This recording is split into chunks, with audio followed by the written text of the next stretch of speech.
Hey guys, Adam here. Welcome to another On the Couch. Again, I'm sorry this is late. I was working on another video and my software kept crashing, so I'm not going to do the Star Wars video, sadly. So I'm just going to go ahead and shoot Gotham, then I'll work on Flash and Agents of S.H.I.E.L.D. later.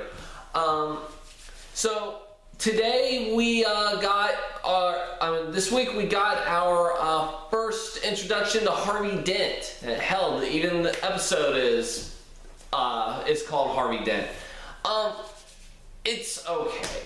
This is not the best episode. This really isn't. Not saying it doesn't have good moments. It does. This episode had good moments in it. The plot is a bomber has been broken out of Blackgate Penitentiary, and he's trying to, or Gordon and Bullock are trying to find him and track him down. But there's more to this than meets the eye. Meanwhile, Gordon has also sent Selina Kyle into witness protection, by sending her to the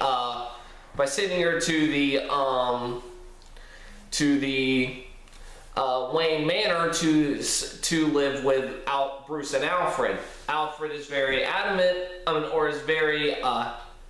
has second thoughts about it, while Bruce is happy to have somebody else. And that's actually the best part of this episode. Finally, we get an episode where Selina Kyle is in it for more than one episode, one scene. Oh my god, this episode made me feel like Selina Kyle has been part of this show, is actually part of this show. I don't know why it took this long. I guess it's to build up to next week's fall finale. I don't know. But it took this long. You don't take this long. You don't. Oh my god. Anyway, and that was the best part of the episode. Least best part, the main story. Just the trying to get the bomber. The bomber turns out to actually be mentally ill. I can't remember. I think he's schizophrenic or something, and so Gordon and Bullock are actually trying to save him in order to get him. And try and get him the help he needs, which turns out in the end he's sent to Arkham Asylum, of course. But it was great to see Arkham Asylum again. And I want to know what building that is, because that looks like Arkham. That really does. There's this foreboding sense of dread every time I see that building. It looks like Arkham.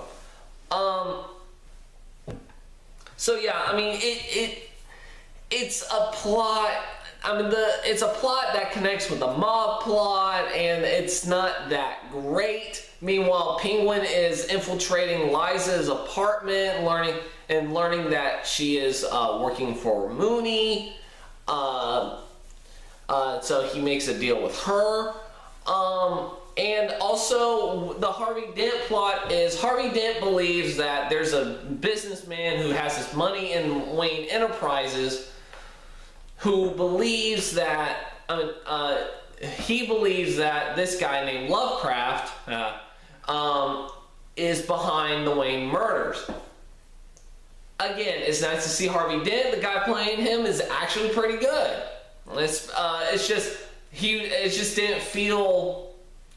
They could have done more. What they could have done was taken out the crime part, the crime of the week, and just dealt with Harvey Dent. That would have been cool. That would have been interesting, but they don't. And this Lovecraft guy, I feel like this is the first time they mention him, and then they show him later, and next week it's supposed to be the villain of the episode, and I don't feel, it doesn't feel natural. It just doesn't. I'll tell you what does feel natural. Harvey Dent going Two-Face on his ass. I'm not kidding. They actually show he has this dissociative identity disorder when he meets Lovecraft. He just goes fucking, like, he just goes mad. Like, he just becomes a completely different person. And you know what? That's awesome. That's Two-Face. I'm perfectly fine with that. I really am. I'm trying to think now. But yeah, definitely the best part was the Bruce Wayne portion where he's learning to fight, learning to discipline his mind,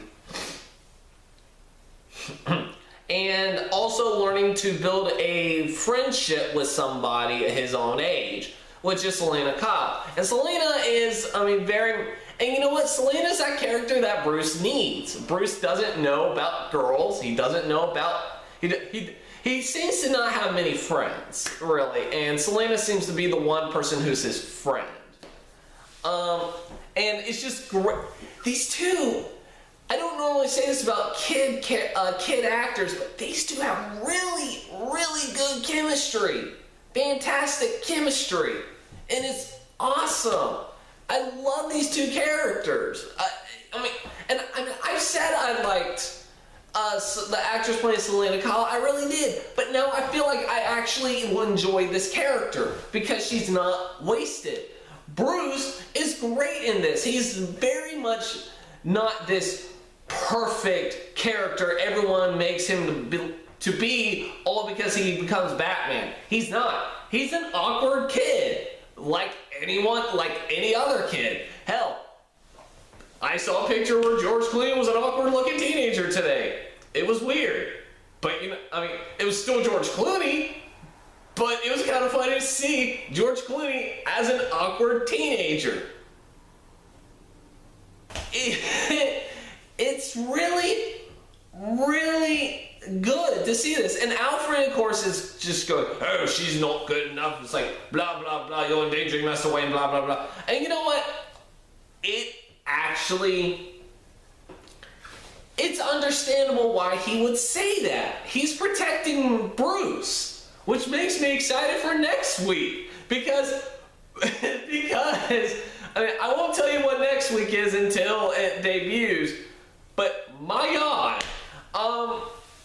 But yeah, just seeing these two play off one another is fun. It really is. Biggest fucking disappointment, though, is in the end, last week Barbara left Jim. This week we find out where she is.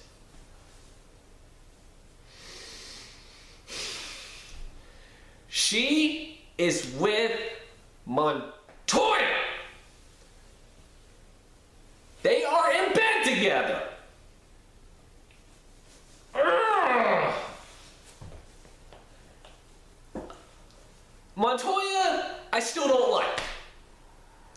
Barbara, however, is someone I like even less, or even more. Or, no. I don't like her. I hate her. I hate this character. I really do. She is a character I don't give a shit about. She's horribly written. She's basically just the cop's girlfriend, which is a character I despise. I despise the stereotypical cop wife. The one that goes, oh, you only care about your job. You don't care about me. Blah, blah, blah. Now, yes, they did say last week she was traumatized by Zaz. Here's the thing. She wanted to help Gordon. She leaves him. She leaves him. Again, yes, he never returned her calls. But here's what a real person would have done. wait until they got home, ask them why they didn't return their calls, and go, and then maybe have a moment. Have that moment of character. But no, totally gonna bang Renee. You know, the bitch that tried to arrest your fiance. Yeah, that. Remember that? Remember when she tried to arrest your fiance? Or evidence that was not even fucking possible! Because she's a terrible cop! She's bad at her job! Oh, God. And this lesbian past, this past that she had with Montoya, it is so unrealistic. I'm sorry. I don't care about this. I don't know why this story's in it. I have no problem with gay relationships in TV. I don't. Hands down, one of the best love stories I had ever seen on television is Willow and Tara in Buffy the Vampire Slayer. It was great. It felt natural. It felt natural. It felt real, and it was heartbreaking. It really was. It was absolutely heartbreaking. This doesn't. I mean, yes, okay, you can say, oh yeah, she's just emotionally disturbed, so she's emotionally distraught, so she's going to someone that she broke up with. Okay, fine. Here's the thing though, we never saw this before. We never did. Yes, we've seen Montoya break into her house, into her home, and then kiss her, which, what? But that's it. That's all we've seen. We have only seen that. That is all we've seen. I don't care about this relationship. I really don't. I feel like it's people saying, hey, let's appeal to the LGBT community by throwing in Renee Montoya.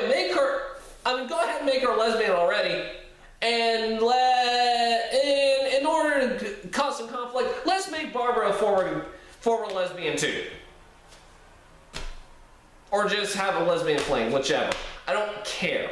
I don't care about this subplot. It is so stupid. It is so stupid, and it makes no sense. At least for me, it doesn't make any sense. It's horribly written, and it's not necessary. It really isn't. Other than that, this episode was all right. It was average at best. So, final score, I give Gotham, Harvey Dent, a 6 out of 10. The best thing about this was indeed the Bruce Wayne subplot. Everything else, but from what I've seen for next week's episode, it looks like shit's gonna get real, and it should be a lot of fun. So I'll be back later with my review for Flash and Agents of S.H.I.E.L.D. Until then, I will see you guys next time. Bye.